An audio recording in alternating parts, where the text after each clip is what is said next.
Deadline communications private limited. আপনারা দেখছেন express news, খবর নেয়, খবর দেয়।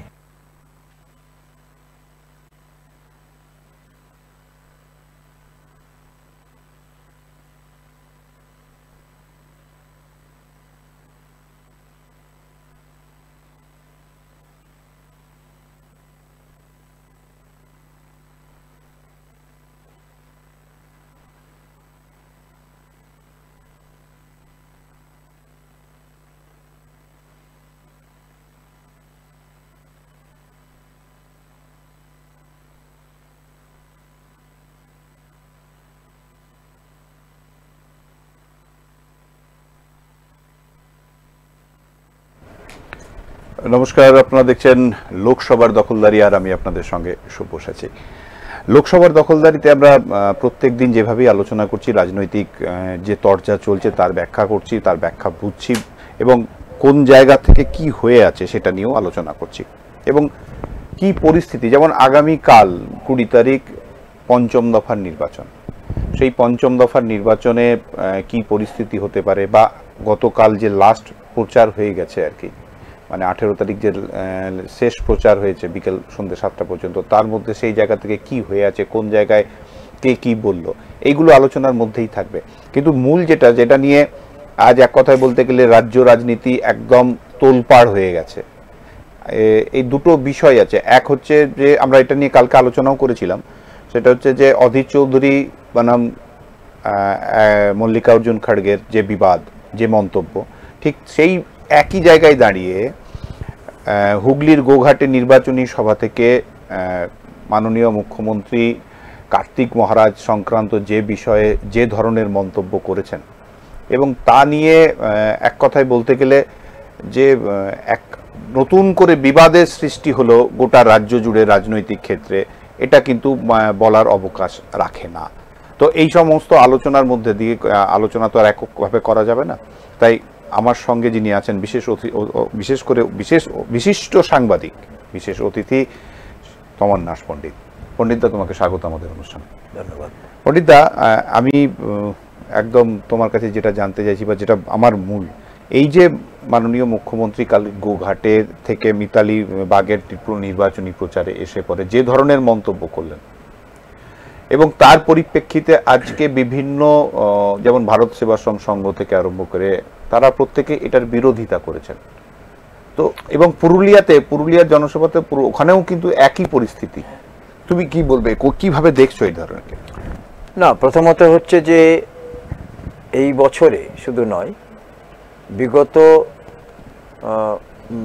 সাম্প্রতিককালে যে দুটি ইস্যু নিয়ে শুধু রাজ্য নয় জাতীয় রাজনীতি তোলপাড় হয়েছে, তার মধ্যে একটা হলো সন্দেশখালী ইস্যু, এবং তার রেশ মিটতে না মিটতেই মুখ্যমন্ত্রী মমতা বন্দ্যোপাধ্যায়ের যে মন্তব্য, সেটা একটা জাতীয় ইস্যু হয়ে গেল, এবং প্রধানমন্ত্রী নিজে তীব্রভাবে তার প্রতিবাদ জানিয়েছে। আজকে বিভিন্ন জনসভাতে তিনি যে কটি জনসভা করেছেন, প্রত্যেকটি জনসভাতেই তিনি তীব্রভাবে কটাক্ষ করেছেন মুখ্যমন্ত্রী মমতা বন্দ্যোপাধ্যায়কে। এতদিন ছিল যে এই দলের শাসক, তাদের বিরুদ্ধে বিভিন্ন দুর্নীতির অভিযোগে বিভিন্ন নেতৃত্ব এসে সেখানে প্রচার করছিলেন। এখন তার সঙ্গে যোগ হলো এমন একটি ইস্যু, যে ইস্যুতে সম্ভবত একটা নজিরবিহীন ইস্যু, যেটা এর আগে আমাদের দেশের 75 বছরের ইতিহাসে কোনোদিন এই ধরনের ইস্যু নিয়ে কখনো কাউকে কোথাও আলোচনা করতে হবে এটাও কেউ ধর্তব্যের মধ্যে আনেনি, কিন্তু আজ সেটা করতে হচ্ছে। সেটা হচ্ছে যে রামকৃষ্ণ মিশন, যে রামকৃষ্ণ মিশনের সঙ্গে জড়িত স্বামী বিবেকানন্দ, মা শারদা এবং অবশ্যই সবার ওপরে রামকৃষ্ণদেব, পরবর্তী ক্ষেত্রে স্বামী ব্রহ্মানন্দ থেকে আরম্ভ করে স্বামী রঙ্গনাথানন্দজি মহারাজ, এরা হচ্ছেন এক একজন জাতীয় চরিত্র, এবং ভারতবর্ষের যত বিশিষ্ট ব্যক্তিত্ব যাদেরকে এই দেশ থেকে যদি কখনো বিদেশে কোনো ডেলিগেশন পাঠানো হয়, সেই ডেলিগেশনের সঙ্গে এই স্বামীজিদের কাউকে না কাউকে পাঠানো হয় ভারতবর্ষের ঐতিহ্যকে জানতে। আমরা জানি যে আজকে শিকাগো ধর্ম মহাসভায় যে প্রথম আন্তর্জাতিকভাবে ভারতবর্ষের নামকে উজ্জ্বল করেছিলেন স্বামী বিবেকানন্দ, এবং তার সেই উক্তি যে হে আমার আমেরিকার ভাই ও বোন, গোটা বিশ্বকে তোলপাড় করেছিল এবং সেই ধর্ম সম্মেলন থেকে ভারতবর্ষকে চিনতে পারল। পরবর্তী ক্ষেত্রে স্বামী বিবেকানন্দ তিনি আমেরিকা থেকে আরম্ভ করে প্রাচ্যের বিভিন্ন দেশে এবং লন্ডন থেকে আরম্ভ করে বিভিন্ন দেশে, ইউরোপের বিভিন্ন দেশে তিনি যেভাবে ভারতের নাম তিনি উজ্জ্বল করেছেন, এবং পরবর্তী ক্ষেত্রে অন্তত 250 থেকে 300 শাখা গোটা ভারতবর্ষে এবং ভারতবর্ষের বাইরে, সেখানে বিভিন্ন দেশে এবং পৃথিবীতে এমন কোনো দেশ নেই প্রায় যেখানে রামকৃষ্ণ মিশনের শাখা নেই। এবং তারা অত্যন্ত সুনামের সঙ্গে, এবং তারা সমাজ সেবা মূল উদ্দেশ্য, এবং আমরা দেখতে পাই যে শিক্ষা, স্বাস্থ্য ইত্যাদি নিয়ে রামকৃষ্ণ মিশনের যে অভিযান, এবং সেই সঙ্গে আমরা যদি উল্লেখ করি, দেখো যে ঝাড়গ্রামে যে আদিবাসী বিশ্ববিদ্যালয়, সেই আদিবাসীদের নিখরচায় পড়াশোনা করানো ইত্যাদি। এবং একটা কথা মনে রাখতে হবে যে রামকৃষ্ণ মিশনের স্কুলে যারা পড়াশোনা করে তারা কিন্তু কোনো সমস্ত ধরনের জাতি ধর্মের ঊর্ধ্বে করে, এবং বহু সংখ্যালঘু ছেলেমেয়ে আছে যারা কিন্তু রামকৃষ্ণ মিশনের সঙ্গে জড়িত। এবং সংখ্যালঘু বিশিষ্ট ব্যক্তিত্ব ডক্টর হোসেনুর রহমানের মতো লোক, যিনি পৃথিবীর অন্যতম সেরা ঐতিহাসিক ছিলেন, মারা গেছেন তিনিও কিন্তু রামকৃষ্ণ মিশনের সঙ্গে জড়িত ছিলেন। আজকে সেই রামকৃষ্ণ মিশন তাকে জড়িয়ে দেওয়া হলো একটা রাজনীতির সঙ্গে, একটা নির্বাচনী প্রচারে, এবং যা আমার মনে হয় যে রামকৃষ্ণ মিশনের যে কোটি কোটি যারা রামকৃষ্ণ মিশনের সঙ্গে যারা শিষ্য রামকৃষ্ণ মিশনে যারা আছেন, তাদের কাছে এটা একটা মানে কঠিন আঘাতের মতো এসেছে। এবং একই সঙ্গে ভারত সেবা আশ্রম, তাদের যে অবদান, আমরা গঙ্গাসাগর থেকে আরম্ভ করে আমরা গয়া যারা পিণ্ড দিতে যান, একদম তারা 24 ঘন্টা সেখানে, সেই মহারাজরা দিনে রাতে তাদের ঘুম নেই, কারণ এক এক সময় এক একটা ট্রেন, এক একটা বাসে করে সেখানে যারা পুণ্যার্থী তারা যাচ্ছেন, পিণ্ড দিতে যাচ্ছেন, এবং তাদেরকে এবং তাদের খাওয়া দাওয়া সমস্ত নিখরচা, এবং এমনকি সেখানে যে পুরোহিত সে পিণ্ড দেবে তাকেও তারা ব্যবস্থা করে দিচ্ছেন, এবং দিনে রাতে, শুধু আজকের নয়।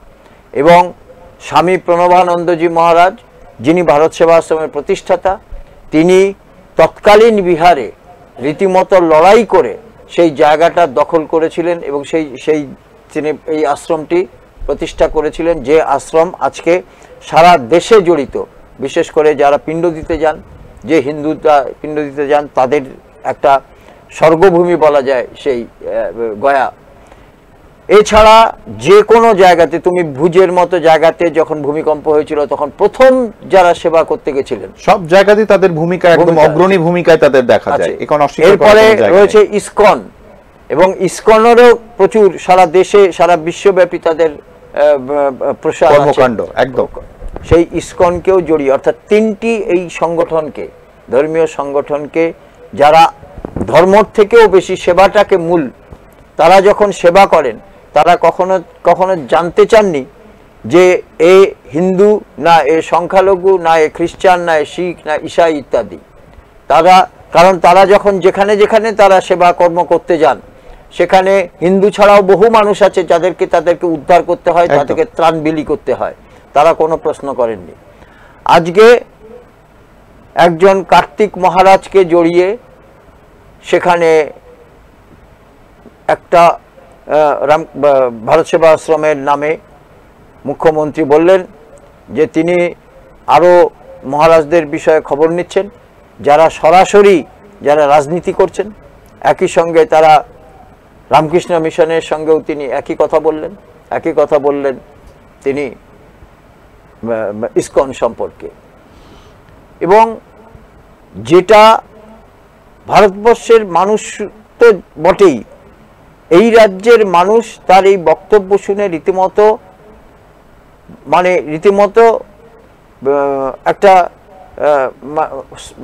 রীতিমতো তারা একটা মানে কি বলবো, এটা আঘাতের মতো তাদের কাছে ফিরে এসছে।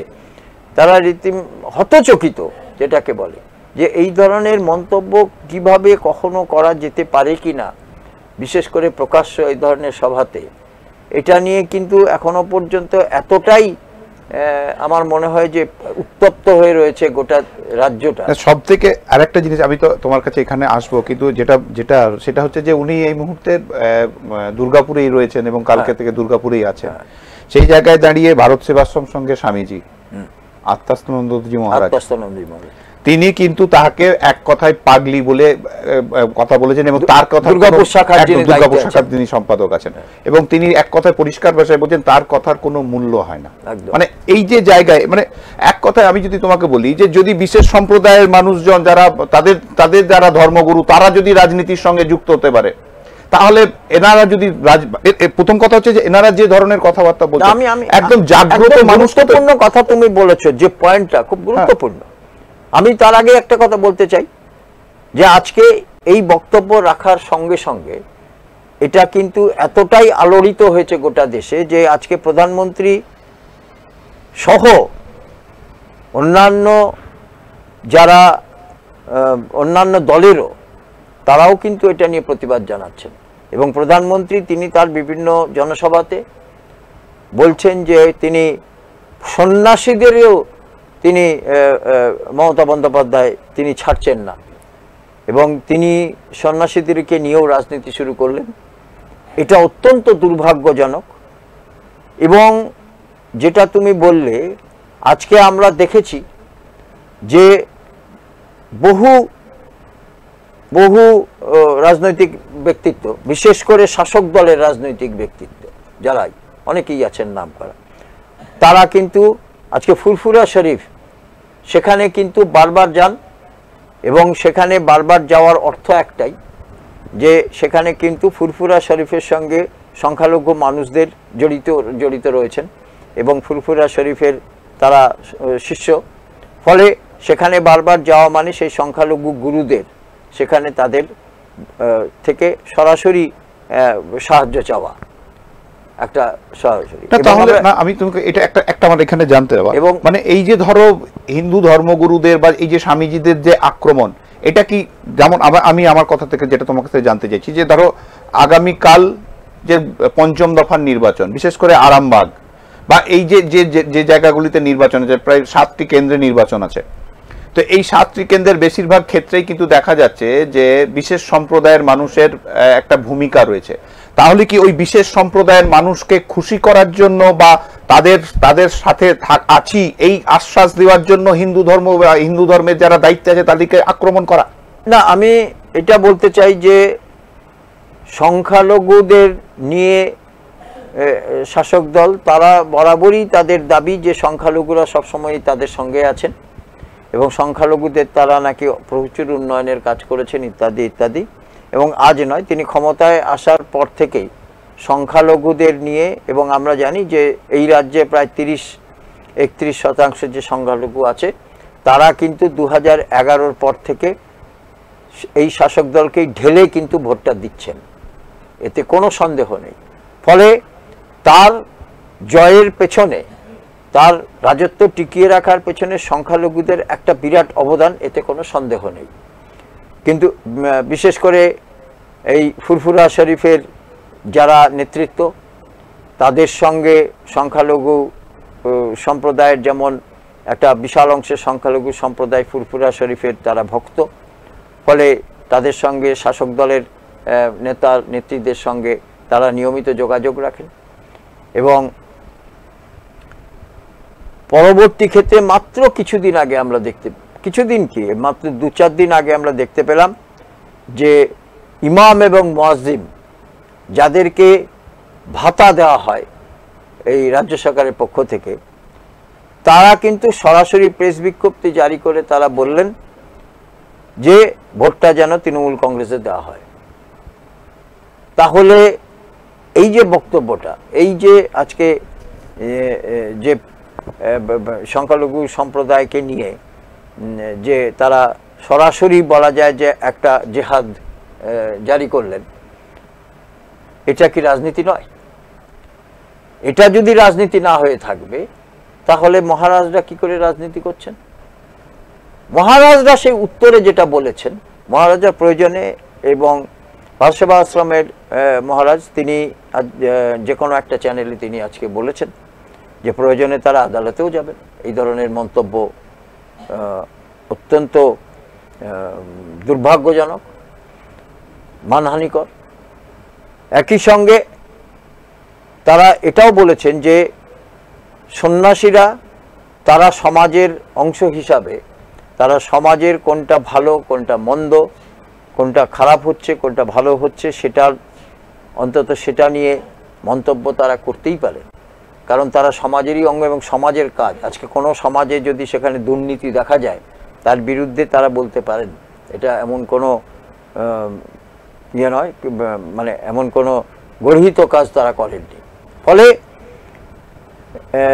যেটাই হোক, কার্তিক মহারাজ কি করেছেন, তিনি সরাসরি কোনো মঞ্চে বসে তিনি প্রচার করেছেন কি না, অথবা ভারত সেবা আশ্রমে কোনো মহারাজ তিনি অন্য কোনো প্রচারের মঞ্চে বসেছেন কি না, সেটা একটা অন্য প্রসঙ্গ। এবং আমরা বিভিন্ন সময় দেখেছি যে রামকৃষ্ণ মিশন অথবা ভারত সেবা আশ্রমে বহু মহারাজকে বহু অনুষ্ঠানে নিয়ে যাওয়া হয়, তাদেরকে দিয়ে উদ্বোধন করানো হয় ইত্যাদি। তখন কিন্তু সেটা কিন্তু কোনো দল দেখে বা কোনো নীতি দেখে বা কোনো সংস্থা দেখে কিন্তু তারা আসেন না, তারা কিন্তু মানুষের কাজের জন্য আসেন, মানুষ ডাকলে তারা যান। এখন তুমি যে কথাটা বললে সেটা আমার এতটাই আমার মনে হয় যে একটা গুরুত্বপূর্ণ, তুমি একটা যে পয়েন্টটা তুমি বললে যে আজকে সংখ্যালঘুদের মন পেতে, কারণ একটা বিভিন্ন সমীক্ষা থেকে দেখা যাচ্ছিল যে সংখ্যালঘুরা অনেক ক্ষেত্রে আগের মতো হয়তো একেবারে সমষ্টিগতভাবে যে ভোটটা দেবেন এই দলকে সেটা নাও হতে পারে, এবারে তারা তাদের পছন্দ মতো প্রার্থীদেরও ভোট দিতে পারেন, এইরকম একটা সমীক্ষা থেকে বিভিন্ন সমীক্ষা থেকে উঠে আসছিল। ফলে এই সংখ্যালঘু সম্প্রদায়কে সঙ্গে রাখতে এবং আগামীকাল যে নির্বাচন হতে যাচ্ছে, যে যতগুলি কেন্দ্রে নির্বাচন হতে যাচ্ছে ততগুলি কেন্দ্রে অবশ্যই সংখ্যালঘুদের একটা বিশাল একটা অংশ আছে, এবং তাদের মন পেতে এই ধরনের বক্তব্য রাখলেন কিনা মুখ্যমন্ত্রী, এটা নিয়ে কিন্তু বিতর্ক থাকতে পারে। এবং কিন্তু বিভিন্ন রাজনৈতিক দলের পক্ষ থেকে কিন্তু তার এই মন্তব্য নিয়ে কিন্তু তীব্র সমালোচনা করা হয়েছে, এবং মূলত প্রধানমন্ত্রী তিনি সেই সমালোচনার প্রথম শুরু করেছেন যে এই ধরনের সমালোচনা তিনি করতে পারেন কি করে, এই ধরনের বক্তব্য রাখতে কি করে, কোন কিসের ভিত্তিতে তিনি এই ধরনের বক্তব্য রাখলেন সেটা নিয়ে একটা এবং একটা জিনিস যেটা দেখা গেল, অর্থাৎ কি একেবারে যেটাকে বলে পোলারাইজেশন হয়ে গেল, যে এই যে সন্ন্যাসীদের বিরুদ্ধে যে অভিযোগ মমতা বন্দ্যোপাধ্যায় নিয়ে এলেন, অর্থাৎ এরা প্রত্যেকেই হিন্দু সম্প্রদায়ের সংগঠন থেকে তৈরি, ফলে তিনি এই যে বিভাজনের রাজনীতিটা করে দিলেন, অর্থাৎ হিন্দু সম্প্রদায় এবং সরাসরি সংখ্যালঘু সম্প্রদায়ের মধ্যে যে বিভেদের ইয়েটা তুলে দিলেন। আমার মনে হয় যে এটা আগামীকাল নির্বাচনে কিন্তু এটা যথেষ্ট প্রভাব শুধু ফেলবে না, এটা কিন্তু রীতিমতো শাসক দলকে একটা বেকায়দায় ফেলতে পারে। কারণ মনে রাখতে হবে যে এই যে 3-4টি সংগঠনের নাম তিনি করলেন, এদের সঙ্গে কিন্তু প্রচুর শিষ্য জড়িত, যারা এই সংস্থাকে প্রাণ দিয়ে ভালোবাসেন। ফলে এখানে সংখ্যালঘু সম্প্রদায় বাদ দিলেও সেখানে এক তো অন্য জাতির তো সেখানে তারা ভোটাররাও রয়েছেন। এবং এটা মনে করার কারণ নেই, আজকে আরামবাগ থেকে মাত্র কিছুটা দূরে হচ্ছে কামারপুকুর। এই কামারপুকুরে আজকে এই গোঘাট, যেখানে কামারপুকুর থেকে গোঘাট খুবই কাছে, আধ ঘন্টাও লাগে না। এই কামারপুকুরে রামকৃষ্ণ মিশনের বিশাল কর্মযজ্ঞ চলে এবং রামকৃষ্ণদেবের জন্মস্থান। তার কিছুটা গেলেই জয়রামবাটি, মায়ের জন্মস্থান। ফলে এখানে লক্ষ লক্ষ মানুষ সেই এলাকার, শুধু নয় কলকাতা শুধু বাদ দিলে বাকি সমস্ত জেলার আশেপাশের মানুষ, তারা কিন্তু শিষ্য হন না হন, তারা কিন্তু সেখানে আসেন। সেখানে বিভিন্ন উৎসবে তারা অংশগ্রহণ করতে আসেন। তাদের সবাই যে শিষ্য তা নয়, সেখানে তাদের প্রসাদ গ্রহণ করেন এবং বেশিরভাগই প্রসাদ নিখরচাতে তারা সেই প্রসাদটা পান। এবং মায়ের জন্মদিন অথবা স্বামীজির জন্মদিন অথবা রামকৃষ্ণদেবের জন্মদিনে সেখানে লক্ষ লক্ষ মানুষের সমাগম হয়। তো তাদের কাছে এই মন্তব্য আমার মনে হয় যে একটা খুব বড় আঘাতের মতো যদি আসে, সেটার একটা প্রতিফলন কিন্তু আমার মনে হয় ভোট বাক্সে পড়তে পারে। ফলে আমার কাছে মনে হয়েছে যে এই ধরনের মন্তব্য খুবই দুর্ভাগ্যজনক এবং এটা অবাঞ্ছিত মন্তব্য বলে আমার মনে হয়েছে। যে একটা রাজ্যের মুখ্যমন্ত্রী, তিনি একটা আন্তর্জাতিক খ্যাতিসম্পন্ন এই প্রতিষ্ঠানগুলো, এদের কর্মকাণ্ড কিন্তু শুধু এই রাজ্যে সীমাবদ্ধ নেই, এদের গোটা পৃথিবী জুড়ে এদের কর্মকাণ্ড। সেখানে এই ধরনের মন্তব্য করা এবং সেটা প্রধানমন্ত্রী এসে সেটাকে একটা আরও বেশি জাতীয় রূপ দিয়ে দিলেন। ফলে আমি জানি না যে এই ধরনের মন্তব্য কখনো করা যায় কিনা। অন্তত আমি আমাদের যে বয়সী হোক, আমরা অন্তত 30-35 বছরের ওপরে আমরা যারা সাংবাদিকতা করছি, একই সঙ্গে এই যে মিশনগুলো, যাদের কথা বলা হয়েছে, এই মিশনগুলোর সঙ্গে বিভিন্ন অনুষ্ঠান থেকে আরম্ভ করে সকলে এইগুলোর সঙ্গে আমরা নিজেরা জড়িত। কেউ হয়তো ঘন ঘন যান, কিন্তু কেউ হয়তো জানি না, কিন্তু তার মনে কিন্তু রামকৃষ্ণদেবকে নিয়ে শ্রদ্ধা করেন না এইরকম হিন্দু আমার মনে হয় না খুব কম আছে আমাদের দেশে। অথবা বিবেকানন্দর নাম শোনেনি বা বিবেকানন্দর মিশনকে নিয়ে গর্ব নেই এরকম হিন্দু বা এরকম ভারতবাসী আমাদের দেশে আছে, কম আছে বলে আমার মনে হয় না। ফলে আমার একটা মনে হয়েছে যে এটা কোথাও না কোথাও একটা আতঙ্ক থেকে এই ধরনের মন্তব্য হয়তো বেরিয়ে এসছে এবং কোথাও না কোথাও একটা জায়গাকে, মানে আতঙ্কর জায়গা থেকে এই ধরনের অবাঞ্ছিত মন্তব্য বেরিয়ে এসছে বলে আমার মনে হয়েছে। আমি একটা জিনিস এখানে তোমাকে বলি, সেটা হচ্ছে যে স্বামীজির জন্মদিনের দিনে কে কে তার বাড়িতে গিয়ে পরে মালা পরাবে তার মূর্তিতে, এবং সেই জায়গায় গিয়ে তার জন্য লাইন লেগে যায়, তার জন্য ভিড় লেগে যায়। অথচ যারা সেই সম্প্রদায়ের মানুষ, বিশেষ করে এই স্বামীজিকে এইভাবে মঞ্চ থেকে অপমান করা, এই দুটোকে কিভাবে দেখছো?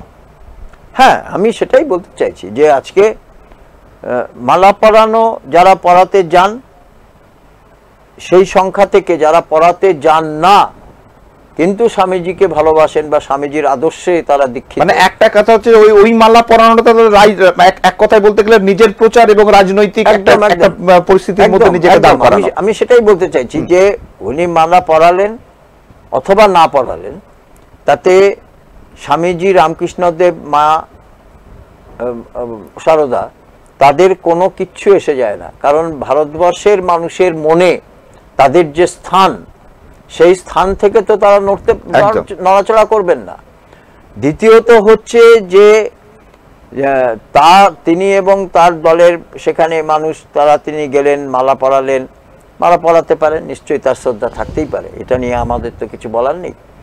এবং তিনি এবং তার দলের অনেক নেতা নেত্রীর শ্রদ্ধা থাকতে পারে, সকলের মতো তিনিও মালা পরাবেন, এটা নিয়ে আমাদের কোনো বক্তব্য নেই। কিন্তু যদি তিনি না পড়ান, তাতে কিন্তু রামকৃষ্ণদেবকে তিনি কোনোভাবে সেই স্তরে নামাতে পারবেন না।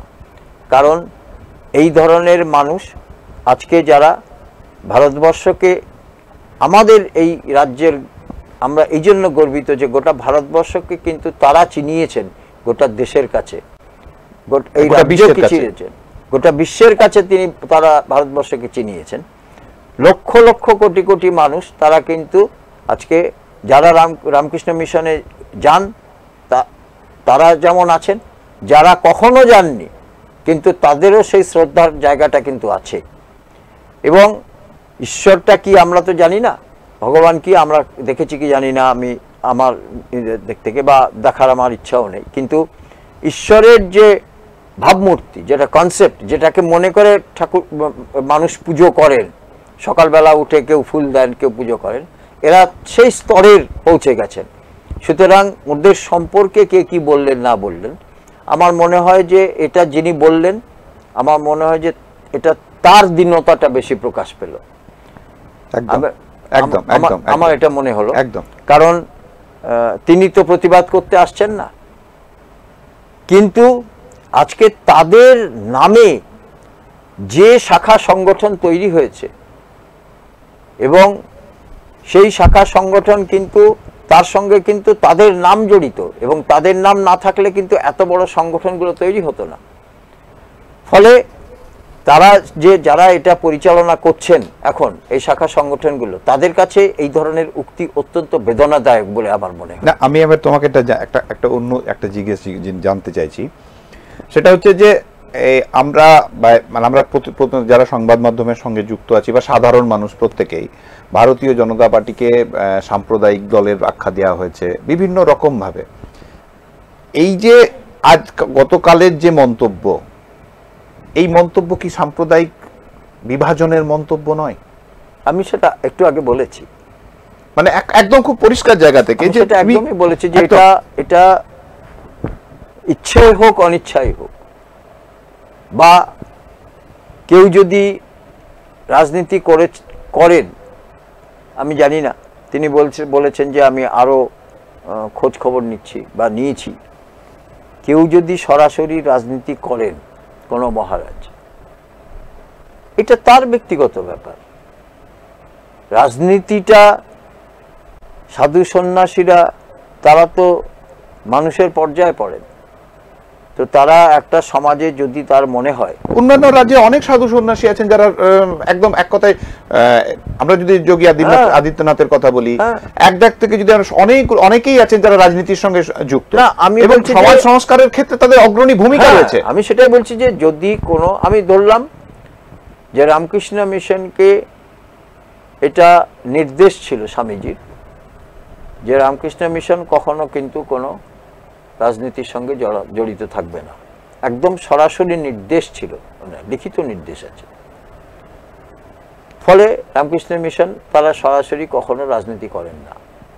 কিন্তু পাশাপাশি আজকে যদি তারা সমাজে, তা তো সমাজের বাইরে নন, একদম আজকে যদি তারা সমাজে, তারা তো সমাজ সংস্কারক, তারা বিভিন্ন সেবামূলক কাজ করেন, তারা তো বেতনের বিনিময় করেন না, তার নিজের জীবনের বিনিময় করেন। আমরা দেখেছি বিভিন্ন জায়গাতে এই যে বিভিন্ন ধরনের যে প্রাকৃতিক দুর্যোগ ঘটে, সেখানে বহু মানুষ হয়তো চাপা পড়ে গেলেন বা বন্যাতে ভেসে যাচ্ছেন, সেখানে প্রথম কারা যায়? প্রথম এই রামকৃষ্ণ মিশনই যায়, প্রথম এই ভারত সেবাশ্রমের সন্ন্যাসীরাই যান। আমরা বহু ভূমিকম্প অধ্যুষিত এলাকা দেখেছি যেখানে মানুষ, লক্ষ লক্ষ মানুষ সেখানে চাপা পড়ে আছেন, তাদেরকে উদ্ধারের কাজটা প্রথম কিন্তু ভারত সেবাশ্রমই করে। ফলে এবং এই ধরনের, কিন্তু যদি সমাজে যদি দেখা যায় যে কোনোভাবে অন্যায় হচ্ছে কোথাও কোনোভাবে, সেখানে কি মহারাজদের কোনো ভূমিকা নেই? তারা বলবেন না? সেখানে এক কথা তো তারা সমাজ সুধারক, অস্বীকার করার তো কোনো জায়গা নেই। অর্থাৎ তিনি বলতে চাইছেন যে তার সরকারে কোনো অন্যায় নেই, তার সরকারে কোনো অন্যায় নেই, অথচ এই মহারাজরা কোনো একটা ষড়যন্ত্রের শিকার হচ্ছেন এবং সরাসরি তারা অত্যন্ত মানে মানে কোনো রাজনৈতিক দলের কথাতে তারা এই ধরনের প্রচার করছেন। এই ধরনের তার যে মন্তব্য যেটা সেটাই এর থেকে এটাই পরিষ্কার হয়। তো আমি জানি না সেটা তিনি রাজনীতি করেন, তিনি এটা বলতে পারবেন, আমাদের তো এটা বলা সম্ভব না তিনি কিভাবে বলেছেন, কেন বলেছেন। তবে একটা কথা আমি বলতে পারি যে তিনি বরাবরই সব একটা খবরের শিরোনামে থাকতে পছন্দ করেন, ফলে তার এবং খুব সফলভাবে তিনি এই খবরের শিরোনামে উঠে এসছেন। কিন্তু সেটা শেষ পর্যন্ত তাকে কতটা ডিভিডেন্ড দেবে সেটাও কিন্তু ভাবার, কারণ মানুষ যারা আজকে যারা বেলুড় মঠে যান সারা বছর ধরে কোনো না কোনো অনুষ্ঠানে, সেখানে লক্ষ লক্ষ মানুষের যাতায়াত হয়। তারা কেউ হয়তো প্রচুর ধনী ব্যক্তি, কেউ আছেন মধ্যবিত্ত, কেউ নিম্নবিত্ত, কেউ একেবারে দরিদ্র। তাদের অনেকেই, তারা প্রত্যেকেই কিন্তু মিশনের সঙ্গে কোনো না কোনোভাবে জড়িত, কেউ সরাসরি জড়িত, কেউ বেড়াতে গিয়ে জড়িত। ফলে একটা কথা মনে রাখতে হবে যে এরা যখন আঘাতটা পাবেন এই ধরনের কথা থেকে, তারা হয়তো মুখে হয়তো প্রকাশ করবেন না, কিন্তু তারা কাজে কিন্তু তাদের যে আঘাত অস্তিত্বের কথা সেটা প্রমাণ করে দেবে, সেটা কিন্তু কখনো তাদের থেকে বোঝা যাবে, তাদের যে কর্মকাণ্ড সেখান থেকে বোঝা যাবে। যেভাবেই হোক, এই ধরনের মন্তব্য যে এটা ওনাকে কতটা ডিভিডেন্ড দেবে সেটা উনি জানেন, এবং এটা কতটা সত্যি সেটাও উনি বলতে পারবেন। তবে আমি এটা বলতে পারি যে উনি আগামী দিনে মিশনের এই যে মিশনকে নিয়ে উনি সমালোচনাগুলো করলেন, আগামী দিনে তাদের যে তারা কতটা তার প্রচারের ক্ষেত্রে কাজে লাগাতে পারবেন সেটা একেবারেই তার ব্যাপার। আমি এই রাজনীতির মধ্যে যাচ্ছি না, কিন্তু একটা রাজনৈতিক সভাতে আমার মনে হয়েছে যে তিনি সরাসরি একটা প্রচারের সভাতে, সরাসরি রাজনৈতিক সভাতে তিনি এই মন্তব্যগুলো না করে তিনি অন্যভাবে করতে পারতেন, আলাদা করে প্রেস মিট করে করতে পারতেন। তো যেভাবেই হোক, এখন আমাদের দেখতে হবে যে আগামী দিনে এই পরিস্থিতি কোন দিকে যাচ্ছে। আরেকটা বিষয় সেটা হচ্ছে যে আমরা দেখলাম পণ্ডিতদা, সেটা আমরা কালকে একটু একটা পার্টে আলোচনা করছিলাম, সেটা হচ্ছে অধীর চৌধুরী এবং মল্লিকার্জুন খাড়গে। এক কথায় যদি মল্লিকার্জুন খাড়গের যে বক্তব্য, তাতে তিনি প্রয়োজনে তৃণমূল বিরোধিতা করলে দল থেকে বেরিয়ে যেতে বলছেন। অপরদিকে অধীর চৌধুরীর যা বক্তব্য, তিনি বলেছেন তিনি তার নীতির জায়গা থেকে কোনো কোথাও কোনো কম্প্রোমাইজের জায়গায় নেই, তো তিনি তার নীতির জায়গা থেকে তিনি তার বিরোধিতা করে যাবেন। মানে এক কথায় যদি বলতে যায়, তাহলে তোমার দিল্লি এবং প্রদেশ বা রাজ্যের কথা মধ্যে একটা বিভাজনের জায়গা কিন্তু অলরেডি তৈরি হয়ে আছে।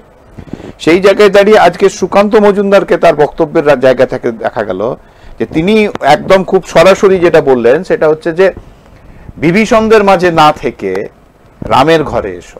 মানে এক কথায় সরাসরি সুকান্ত মজুমদার অধীর চৌধুরীকে বিজেপিতে আসার জন্য আহ্বান জানালেন। কিভাবে ভাববে? না, আমি এই প্রসঙ্গে তোমাকে একটা কথা বলি। রবীন্দ্রনাথের খুব বিখ্যাত একটা উপন্যাস আছে ঘরে বাইরে, যেটা নিয়ে সিনেমা করেছেন সত্যজিৎ রায়, এবং সেখানে সৌমিত্র চট্টোপাধ্যায় ছিলেন একজন রাজনৈতিক নেতা, সেই সিনেমার একটা চরিত্র। সেখানে তিনি বলছেন যে রাজনৈতিক নেতারা তারা কিন্তু নির্লজ্জভাবে দল বাড়াতে তাদের কোনো জুড়ি নেই, অর্থাৎ তারা যাকে পাবেন দলকে ভারী করাই তাদের কাজ। তো আমি এখন সেই সিনেমার কথাটা এই জন্য বললাম যে কত বছর আগে রবি ঠাকুর এই কথাটা বলে গেছেন যে রাজনৈতিক নেতারা দল ভারী করতে তাদের কোনো লজ্জা শরম নেই। এটা আমরা বাস্তবভাবেও দেখতে পাচ্ছি। আজকে আরামবাগে দেখলাম, ঝাড়গ্রামে দেখলাম যে বিজেপির এতদিনকার সাংসদ তিনি হঠাৎ করে চলে গেলেন আবার তৃণমূলে, বিদায়ী সাংসদ। মানে এক কথা বোঝা যায়, একটা জিনিস আবার এটাও উঠে আসছে যে উনি যেহেতু টিকিট পাননি, না সেটা তো বটে, সেই সুযোগের সদ্ব্যবহারটা করলেন, সেটা তো 100 বার। এবং শাসক দল সেই ধরনের লোকদের খুঁজে বেড়াচ্ছে যাদের দলের প্রতি অসন্তোষ বাড়ছে, তাদেরকে দলে টানা খুব সহজ। এবারে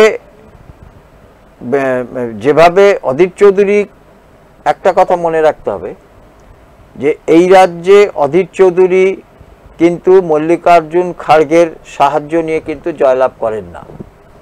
প্রথমত হচ্ছে মল্লিকার্জুন খাড়গে এই রাজ্যে কংগ্রেসের কোনো অস্তিত্ব যে নেই এবং কেন নেই এই কারণটাই তিনি কিন্তু খুঁজে দেখেননি।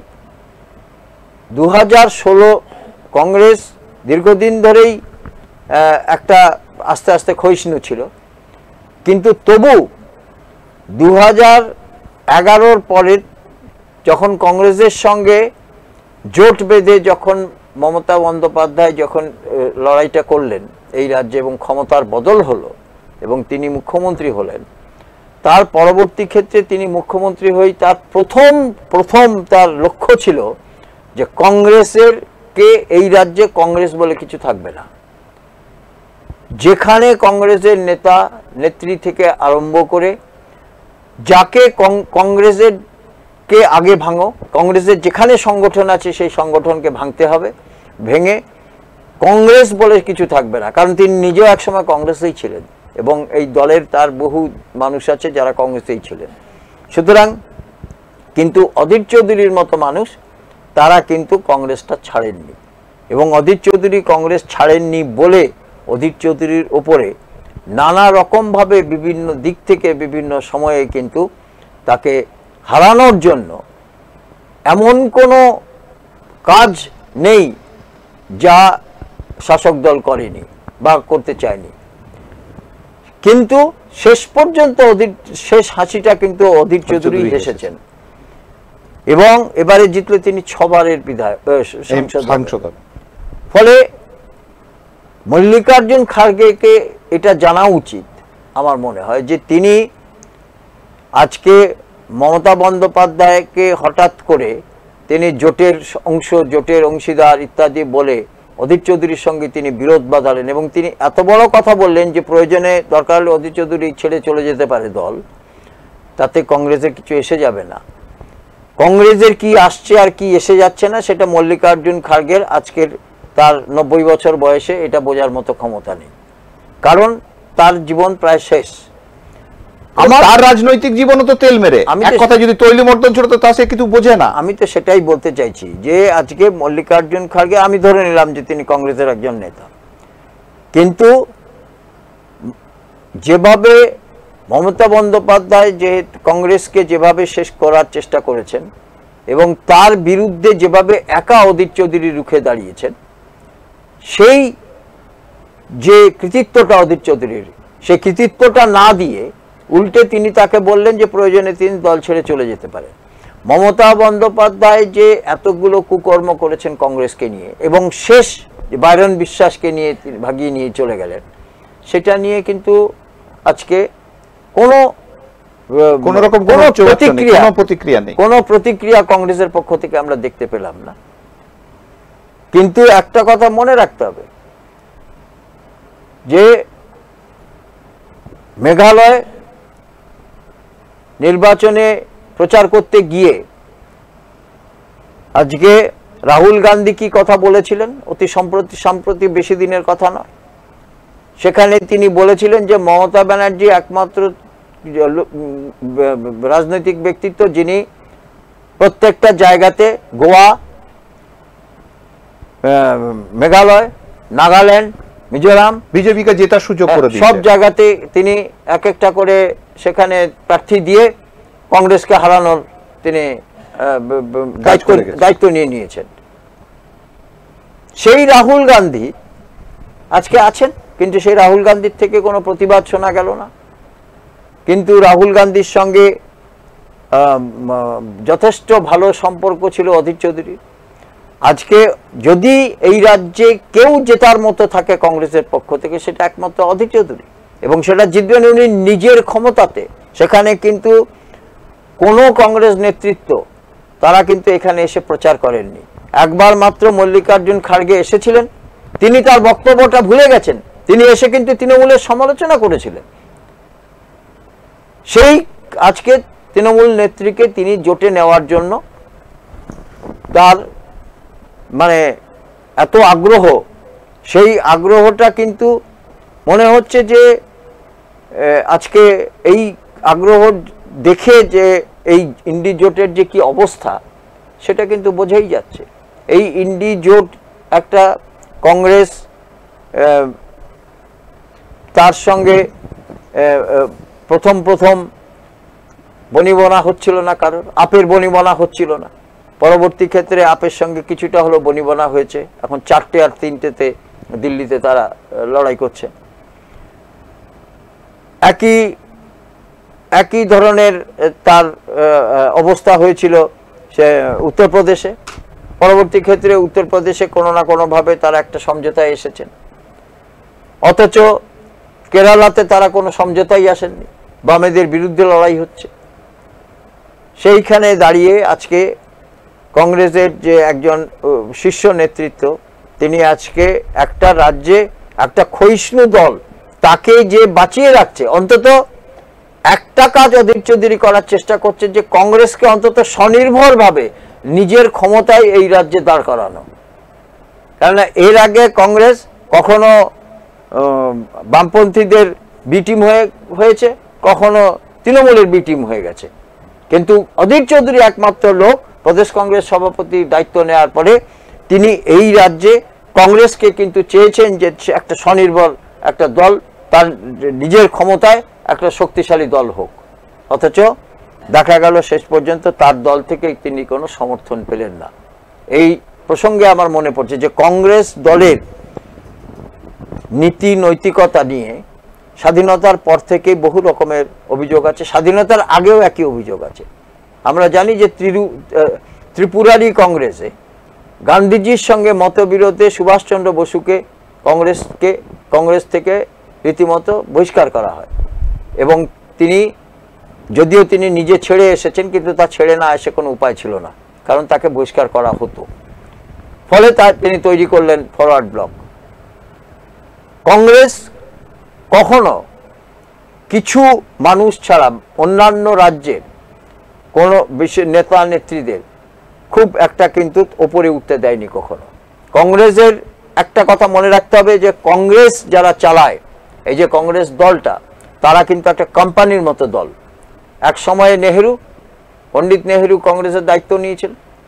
পরবর্তী ক্ষেত্রে ইন্দিরা গান্ধী যখন প্রধানমন্ত্রী হলেন, তখন ইন্দিরা গান্ধী তিনি হয়েই তার নিজের সমস্ত লোকগুলোকে রেখে বাকি লোকগুলোকে সিন্ডিকেট হিসাবে তাদেরকে বের করে দিলেন, তাদের সঙ্গে কোনো যোগাযোগই রাখলেন না। অনেক যারা কংগ্রেসের সারা জীবন কংগ্রেসের জন্য লড়াই করেছেন, কংগ্রেসকে ভালোবেসেছেন, তাদের মতো বহু মানুষকে তিনি বের করে দিলেন, দিয়ে নিজে একটা সিন্ডিকেট তৈরি করে নিলেন। এই পরবর্তী ক্ষেত্রে দেখা গেছে যে কংগ্রেসের যারা বাইরে থেকে, যারা অন্যান্য রাজ্য থেকে যারা সম্ভাবনাময়, তাদেরকে কিন্তু কংগ্রেস তাদেরকে কখনোই শীর্ষ নেতৃত্বে নিয়ে যায়নি। ফলে আজকে কংগ্রেস যার হাতে, 3 জনের হাতে কংগ্রেস, সোনিয়া গান্ধী, রাহুল গান্ধী এবং প্রিয়াঙ্কা গান্ধী। এবং আজকে মল্লিকার্জুন খাড়গের যে পদে তিনি এসেছেন, সভাপতি পদে, সেটাও কিন্তু এই 3 জনের ইচ্ছাতে এসেছেন। এখানে কিন্তু সরাসরি একেবারে নির্বাচনের মাধ্যমে বলছেন তারা, কিন্তু আর তো দ্বিতীয় কোনো প্রার্থী ছিল না, দ্বিতীয় কোনো প্রার্থী সেখানে ছিল না। শশী থারুর থাকার পরে তিনি শশী থারুর কিছু হওয়ার পরে তারপরে তিনি ছেড়ে চলে এলেন। তাও শশী থারুর চেষ্টা করেছিলেন যে তিনি সভাপতি পদে প্রতিদ্বন্দ্বিতা করতে, কিন্তু করতে দেওয়া হয়নি। পরবর্তী ক্ষেত্রে তিনি চলে আসেন। শেষ পর্যন্ত এটা প্রথম থেকেই ধরে নেওয়া হয় যে মল্লিকার্জুন খাড়গেই তিনি হবেন, অর্থাৎ তার নামটা এই তিনজনের যে দল সেখানে তা কিন্তু শিলমোহর দেওয়া আছে। এই অবস্থায় কংগ্রেস নিয়ে গর্ব করার মতো জায়গা পশ্চিমবঙ্গে একমাত্র অধীর চৌধুরীর যে কাণ্ড কারখানাতেই আছে, এবং অধীর চৌধুরীর নিজের দক্ষতায় কংগ্রেসকে ভালোবেসে তিনি কিন্তু বিরোধী দলনেতাও হয়েছিল, এবং সেখানে কিন্তু তিনি পার্লামেন্টে বিভিন্ন বিষয় নিয়ে তিনি সরব হয়েছেন, যথেষ্ট জ্বলন্ত বক্তব্য তিনি রাখতে পেরেছেন, এমনকি প্রধানমন্ত্রী মোদীকেও তিনি ছাড়েননি। ফলে আজকে এই অবদান যা সেখানে আজকে এটা ঘটনা যে এই রাজ্যে তৃণমূলের সঙ্গে জোট করতে তার আপত্তি ছিল, শুধু তার আপত্তি ছিল না, যদি তাহলে বলতে হয় আজকে যার জন্য তাদের প্রাণ কাঁদছে দিল্লিতে, মুখ্যমন্ত্রী মমতা বন্দ্যোপাধ্যায়ের আপত্তি ছিল। তিনি বলে এই রাজ্যে কোনো জোট হবে না, আমরা একা লড়ব, যদি পরবর্তী ক্ষেত্রে যখন ভোট হবে ভোটের পরে আমরা দেখব সেখানে দিল্লিতে কি দাঁড়ায়। এই কথা তিনি বললেন একদম, এবং অতি সম্প্রতিও তিনি বলেছেন এই রাজ্যে কোনো জোট নেই, আমরা একা। অথচ তারপরে তিনি বললেন কিন্তু জোটের ভাগ নেব। হ্যাঁ, কিন্তু তারপরে তিনি কি বললেন, না আমরা বাইরে থেকে আমি নেতৃত্ব দেব, আমি জোটে আছি। তারপরে তিনি বললেন না আমি সরাসরি জোটে আছি, তার আগে তিনি বলছেন আমার তৈরি জোট, নামও আমার দেওয়া, ইত্যাদি ইত্যাদি। সুতরাং এই যে পরস্পর বিরোধী যে এত মন্তব্য, এই পরস্পর বিরোধী মন্তব্য নিয়ে আমি আর এটা নিয়ে আমার মন্তব্য করার মতো কিছু নেই, কিন্তু আমার এটা মনে হয়েছে যে অধীর চৌধুরী যে লড়াইটা চালাচ্ছিলেন এবং একটা খুবই সূত্রে, একটা অত্যন্ত রিলায়েবল সূত্রে, বিশ্বাসযোগ্য সূত্রে জানা যায় যে ভোটের ফলাফলের কি হয় সেটা দেখার পরে অধীর চৌধুরী সম্ভবত কংগ্রেস ছাড়বেন, এটা আমার শোনা কথা। এবং একদম একদম একদম প্রথম কথা হচ্ছে যে রাজনীতির যে রঙ্গমঞ্চে যেভাবে চলছে আর কি, যেভাবে বিভিন্ন সময় যে পালাবদল চলছে, সেই পালাবদলের প্রত্যেকটা মুহূর্তে এক এক সময় এমন এমন দৃশ্য সামনে আসছে যা কোথাও কোথাও মনকে কষ্টও দিচ্ছে, আবার কোথাও বসে পড়ে দেখতে মজাও লাগছে। যে এখানে কৌতুকের জায়গাটাও যেমন রয়েছে, দুঃখের বিষয়ও সেই জায়গাটাতে ঠিক সেই সমানভাবে রয়েছে। কিন্তু কৌতুক থাকুক বা দুঃখই থাকুক, তার মধ্যেখানে চলবে এই রাজনীতি। এই রাজনীতির যে মানে এক কথায় বলতে গেলে জিলিপির প্যাচ, সেখান থেকে এই মুহূর্তে মুক্তির কোনো জায়গা নেই। কারণ মানসিকভাবে বা চেতনাশীল মানুষ যতক্ষণ না নিজের চেতনাকে বৃদ্ধি করবে, নিজেরা সজাগ হবে, ততক্ষণ এই রাজনীতির কারবারিরা আমাদের ওপর এই একই রকমভাবে তাদের আচ্ছাদন চাপিয়ে যাবে এবং আমাদেরকে সেটা ভোগ করতে হবে। যাই হোক, আগামীকাল যে 7টি কেন্দ্রে ভোট নির্বাচন আছে আর কি, প্রত্যেককে বলবো সুস্থ থাকুন, ভালো থাকুন। দেখবেন অনেকেই আছে যারা বিভিন্ন রকমভাবে অশান্তি তৈরির জন্য সুযোগ খুঁজবে, কারু কোনো রকম অশান্তির যে সুযোগ করবে সেখানে পা দেবেন না। নিজেরা সুস্থভাবে ভোট দিন এবং নিজের জায়গায় ভালো থাকুন। এই বলে আজকের অনুষ্ঠান শেষ করব, আবার দেখা হবে আগামীকাল। নমস্কার।